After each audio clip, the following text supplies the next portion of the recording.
Ah, mocap. Hi there, it's Andy Serkis, and welcome to the Motion Capture Studio. It's just a warehouse, really, but we've converted it into this rather marvellous high-tech space.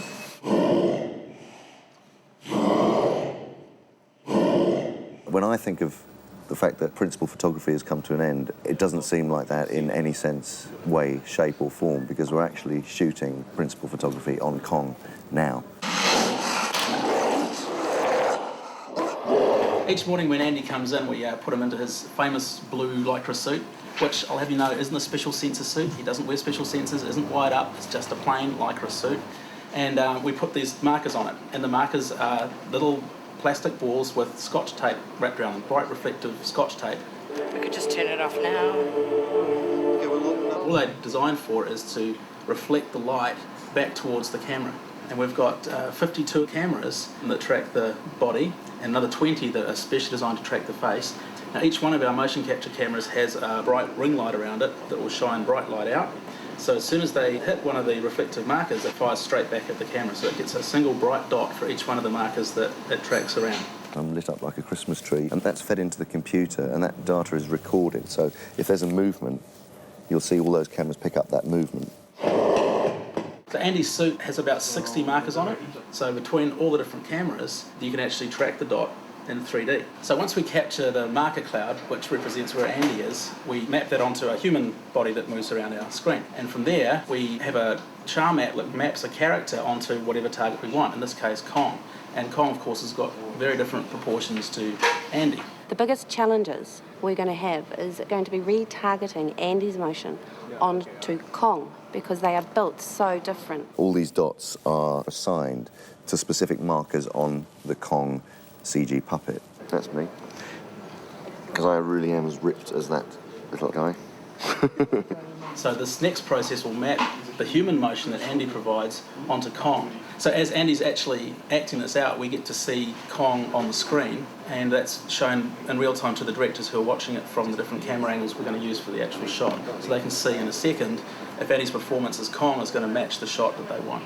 That's the beauty of having real-time playback, is that you can actually learn about the character and the way you're puppeteering that character. As it, you know, you can come back and look at it immediately, and then your emotional memory kind of goes, right, okay, that works or that doesn't work, and you make the adjustments. There's some kind of cool moves that are interesting in there, where you're trying to do some of this stuff is looking kind of neat. What we're discovering here is a lot of the writing of the character, a lot of the understanding of the character. It's a very physical space, it's a very experimental space. Philippa and Fran are in here rewriting scenes on the hoof all the time. We are here judging what is going to be dramatically appropriate. It's quite a tough challenge. Working with Andy is really fantastic. I worked with him on the last 2 Lord of the Rings films as well, and he just brings a certain levity, shall we say, to the studio. He's certainly no airs and graces. He's really interested in everybody on the set. He has lunch with us, he hangs out with us. He's a great guy to work with, and he's just so professional on set. He just totally gets into character of Kong before each take. He knows his gorillas inside out. In a sense, there is no difference between motion capture and proper, normal acting. Any actor could do what I'm doing, and the way I would research a role or try and find a psychology for a character or try and find a physicality for a character, there is no difference. And I think this process will actually become part of an actor's toolkit to be able to get up and do this kind of work. It just happens to be new at the moment.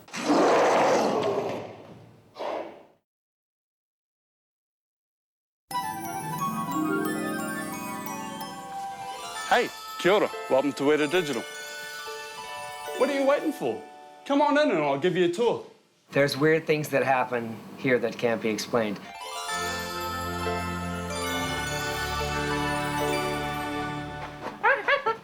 Weta Digital is sort of like a mini film studio on its own. All the things that you have to do for live-action filmmaking have to happen here, and then some.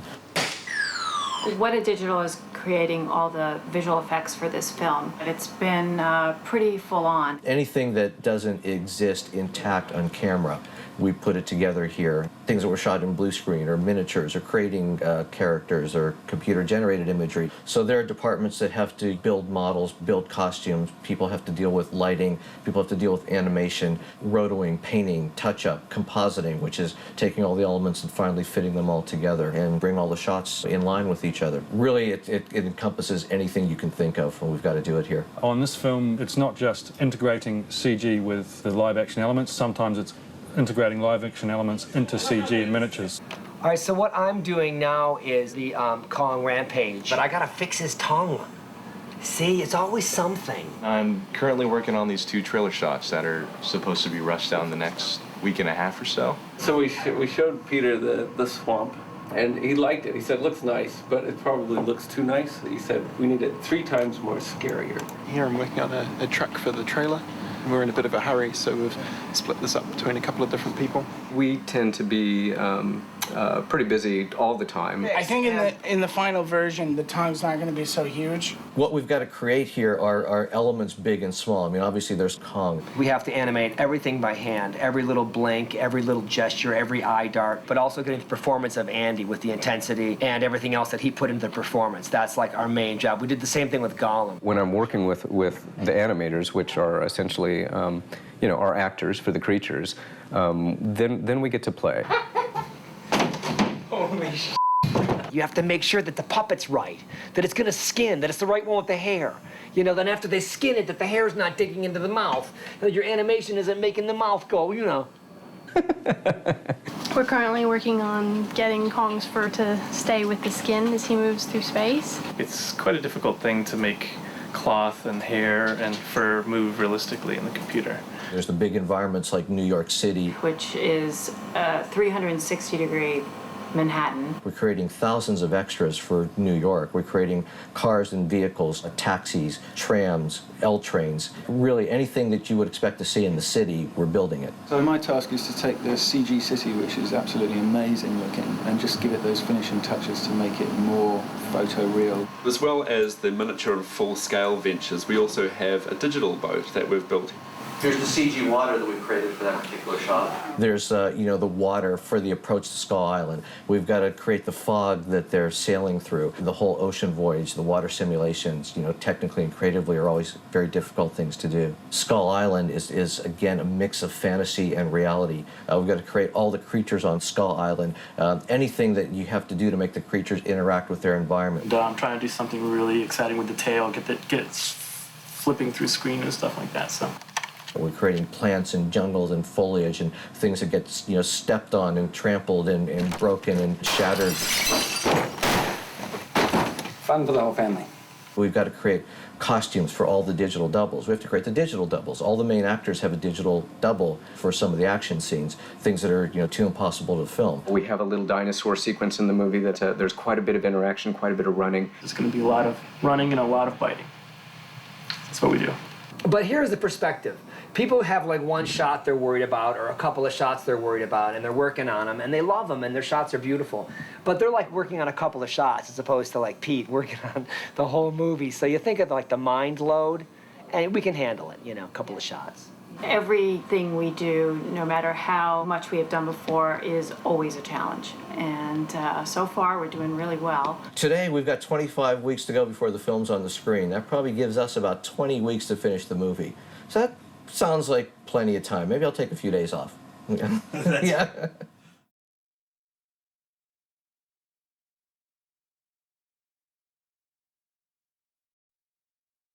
So this doesn't look like much at the moment, but this is our A stage, and we're 22 weeks out from the premiere of this film. We've just got a couple of little bits and pieces to get together for the Weta Digital guys, so come on in and we'll show you what's going on in the Elements unit. You'd be amazed at how much film we go through on things like dirt and rocks. It's crazy. We'll go with big rubber rocks to begin with. And action, Phil. So this is the fascinating world of the Elements unit, and we're about trees breaking and dust blowing and rocks rolling down hills. That will all be composited later. And action. If you have real elements that work, that always gives you that extra bit of connection you need between digital produced stuff and the live action elements. For example, the sequence takes place in a sort of a swampy environment, and a lot of it's sort of going to be on flat ground here. So what we can do is we can shoot sand elements being displaced by various implements, you know, a rake or some sort of prod or a swinging pendulum that can just, you know, knock spray everywhere, and then actually isolate that element off of the blue screen and comp it into the shot, get it under his foot, get some spray coming out of the T-Rex's under his foot. And the gorge is a bit trickier because we don't have much dust. It's sort of a humid climate. It's a lot of rock surface. So we have to be a bit more elaborate about how to make this foot contact work. Foot contact is basically one of the most crucial things in this whole sequence because you see a lot of big Bronto feet touching the ground, stomping right in front of camera.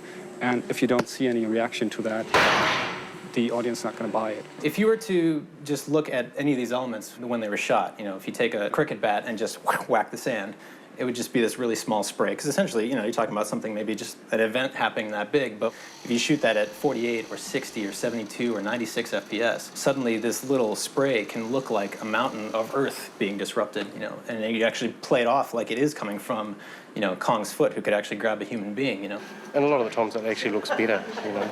We get a real looking effect. And yeah, it's quick. They can be here and have input into the look of it straight away. And you know, at the end of the day, they've got finished composite pieces. I think we went into this thinking very generic because there's a whole lot of the film that hasn't even been turned over to us yet, as far as the effects are concerned. And considering the amount of stuff that we shot, hopefully we'll have enough in the bank for what's coming down the road. So that's it. That's pretty much wraps up the Elements unit. Hopefully we've got what they need, and maybe I'll see you again in a couple of weeks, and we've got some pickups going on with our fabulous cast.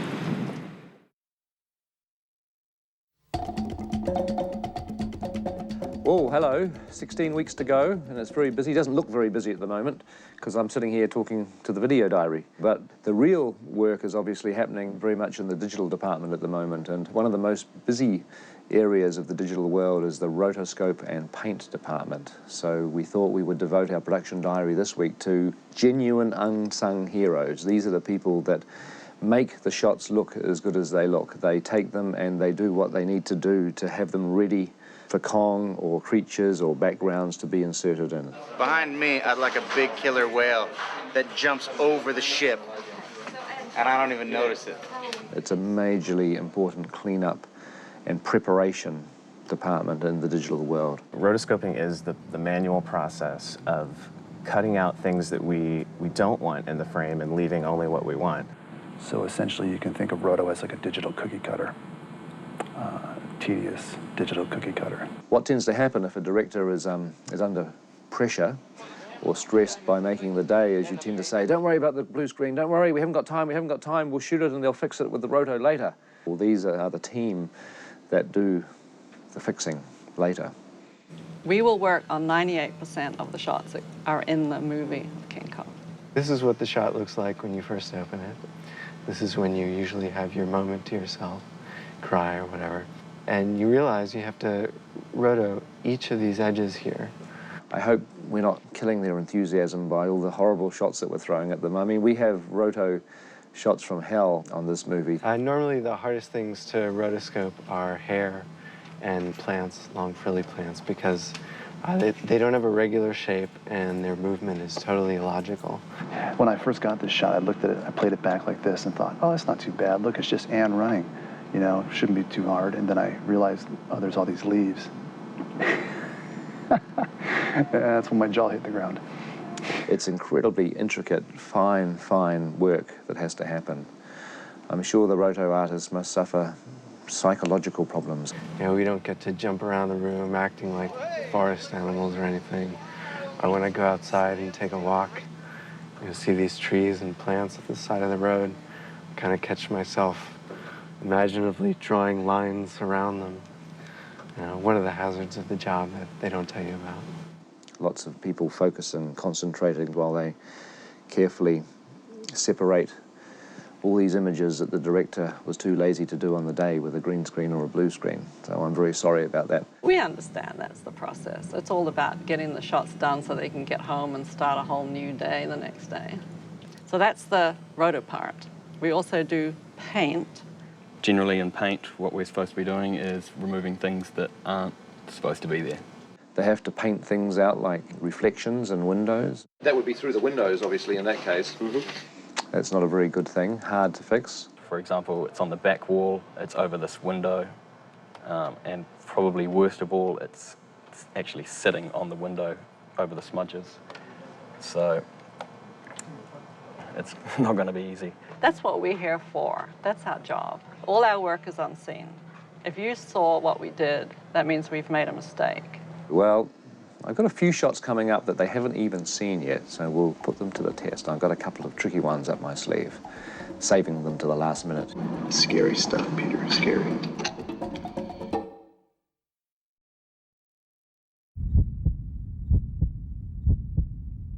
Weeks to go, don't panic.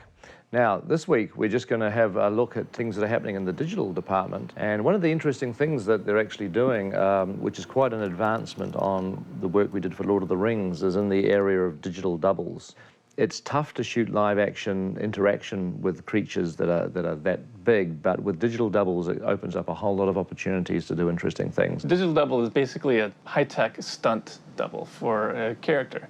So we'll put it into scenes where either it has to do something that a normal human would be killed in. Like Kong picks somebody up, or a car takes somebody out on the street. It also allows us to put actors into sets and environments that we never were able to build because they'd be too big.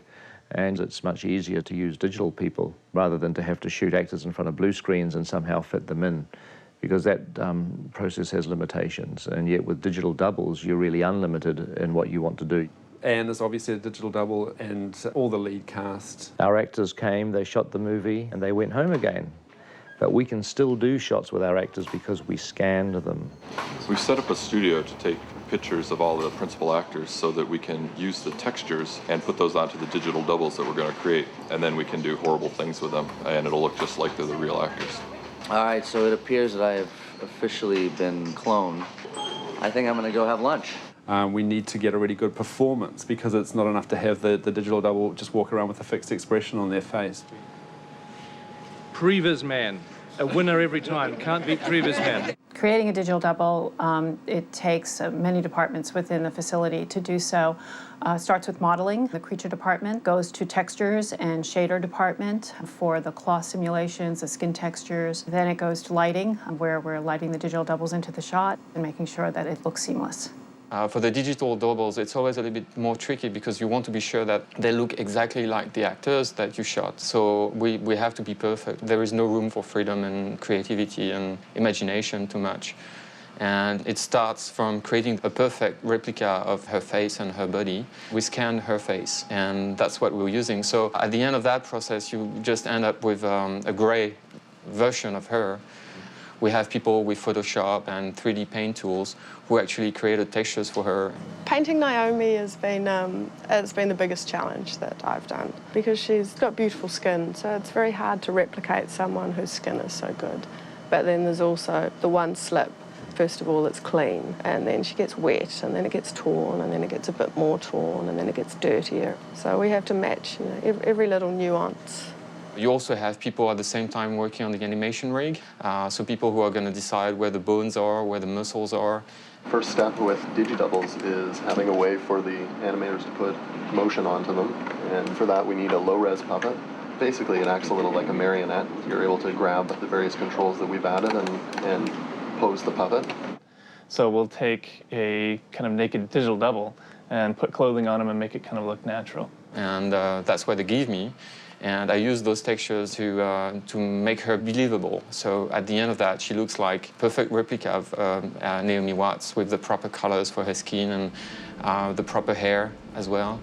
For someone like Anne, who's such a feature throughout the movie, and we don't want to throw her off a cliff, and we don't want to do anything dreadful to her, but we can do it to the digital double. We come up with crazy stories, and the technology allows us to, today to create them. Of course, digital doubles will never replace actors. I mean, that's the big fear, and I think it's a lot of old nonsense, really, when people say, oh, well, we won't need actors anymore, we've got digital people. But, digital people don't have hearts and souls, and they can't provide everything that an actor can provide in a performance. It's you.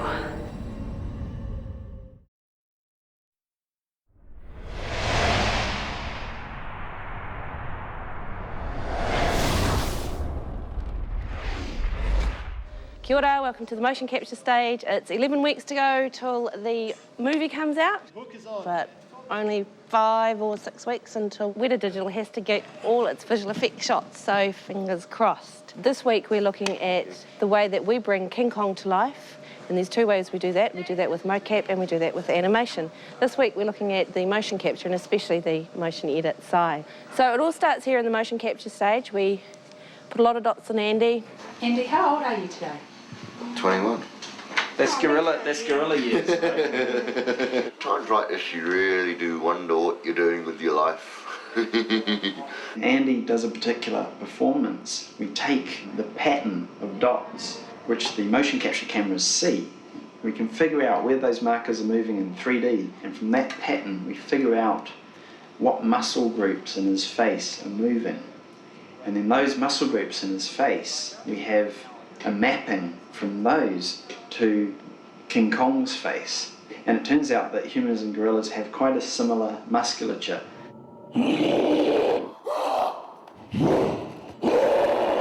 The motion editing process involves taking the data that is captured on the day when Andy's performing on the motion capture stage, and then it's refined, cleaned up and enhanced so that, you know, he feels like a 24-foot gorilla rather than an actor. And once the data of Andy is polished and looking good, we have to retarget it on Kong. A lot of the data that we get from motion capture, a lot of times it needs extra tweaks. They typically either need to polish the performance of Andy or change it, modify it. There is quite a few shots where they do require a bit of performance change, which we can handle, like they don't have to go straight into animation. And one of the neatest things about Mark software, which is the actual brain behind this whole thing, is that it analyzes Andy Serkis' performance. It looks at how his face is moving as human, and then translates that as to how it would work as a gorilla. There's a lot of great performance we get sort of in the first pass of the facial capture through the eyes and the brows. But the area that needs usually the most work is around the muzzle. We're using this type of system just so we could have some type of human interaction with that data after it goes through that translation. These muscle groups are what kind of make him angry. So if we increase them, he becomes angrier. And then we trigger the muscles that make him happy. Let's furrow his brows a little bit more. We start getting that kind of worried anxiety look in his face. And again, it would be the same performance, just different muscles creating that emotion. I'm just trying to adjust a few muscles that maybe weren't picked up as good in the motion captures. You can see he kind of starts, he's really, really angry and wound up, and then he's suddenly lost it. So basically the transition doesn't exist, which is something I had to add. And just trying to keep the tension on the eyes. And one good thing that we get through the mocap is the realistic eye movement. When you're looking up and down, you're deforming your lid because the eyeball is not perfect sphere and it's pulling. There is a friction, so it's pulling the eyelids. We could transfer this into eye direction, into gazing. It worked really well. If the thing looks good, it doesn't really matter if it's motion capture or if it's animation. So as long as the mocap is used where it really fits, it's a great tool. So hopefully that gave you, a little insight into one of the ways we're approaching creating Kong's performance, which is through motion capture and motion editing. And next week we'll be looking at keyframe animation, which is another one of the ways we've helped to bring Kong to life.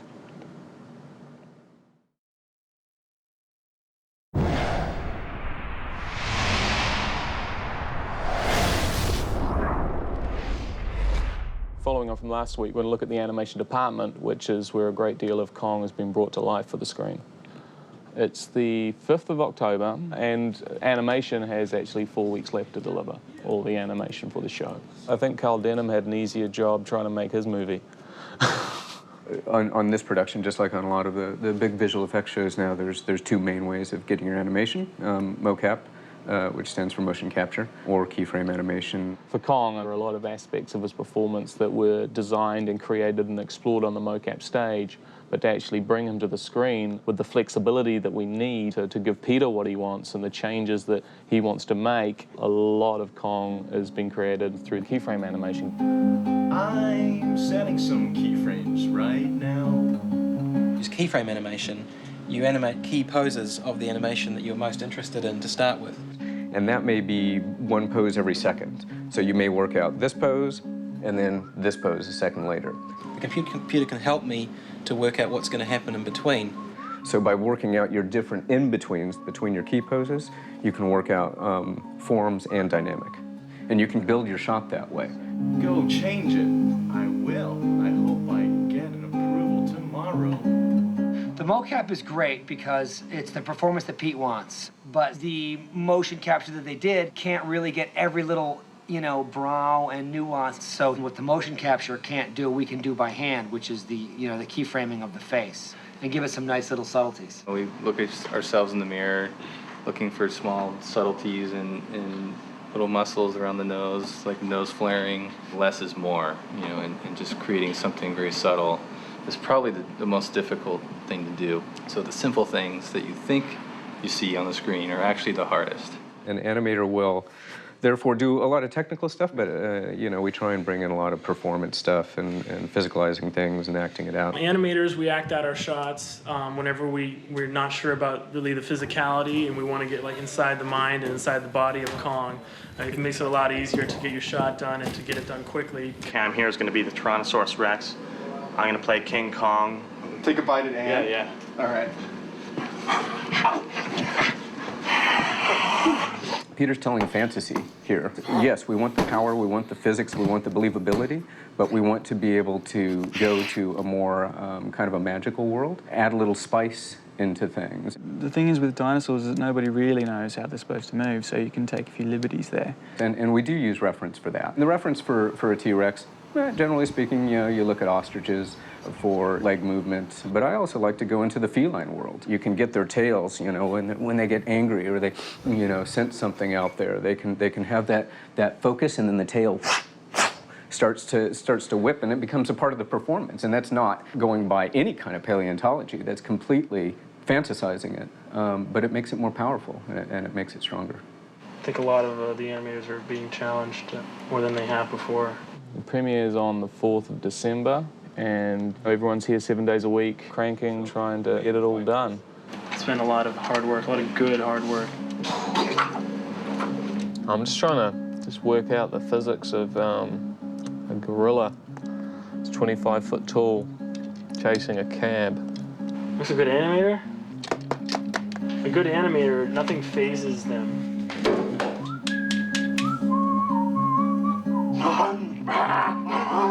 So, I'm sorry, what was your question?